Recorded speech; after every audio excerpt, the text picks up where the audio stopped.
பொது காலம் 14ஆம் வாரம் திங்கட்கிழமை. நற்செய்தி வாசகம். என் மகள் இப்பொழுதுதான் இறந்தாள். ஆயினும் நீர் வந்து அவள் மீது உம் கையை வையும், அவள் உடனே உயிர் பெறுவாள். மத்தேயு எழுதிய தூய நற்செய்தியிலிருந்து வாசகம். அதிகாரம் 9, இறை திருவசனங்கள் 18 முதல் 26 வரை. அக்காலத்தில் இயேசு தம் சீடர்களுடன் பேசிக் கொண்டிருந்த பொழுது, தொழுகை கூட தலைவர் ஒருவர் அவரிடம் வந்து பணிந்து, என் மகள் இப்பொழுதுதான் இறந்தாள். ஆயினும் நீர் வந்து அவள் மீது உம் கையை வையும், அவள் உடனே உயிர் பெறுவாள் என்றார். இயேசு எழுந்து அவர் பின்னே சென்றார்.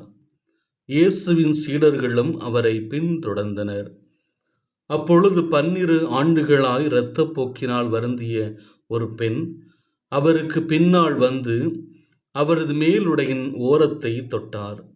ஏனெனில் அப்பெண், நான் அவருடைய ஆடையை தொட்டாலே போதும், நலம் பெறுவேன் என தமக்குள் சொல்லிக் கொண்டார்.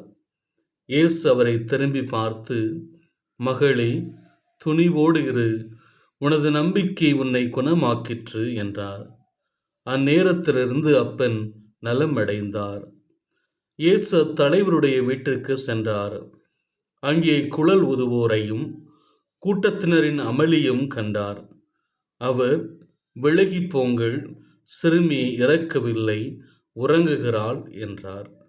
அவர்களோ அவரை பார்த்து நகைத்தார்கள். அக்கூட்டத்தினரை வெளியேற்றிய பின் அவர் உள்ளே சென்று சிறுமியின் கையை பிடித்தார். அவளும் உயிர் பெற்று எழுந்தார். இச்செய்தி இந்நாடெங்கும் பரவியது. ஆண்டவரின் அருள்வாக்கு.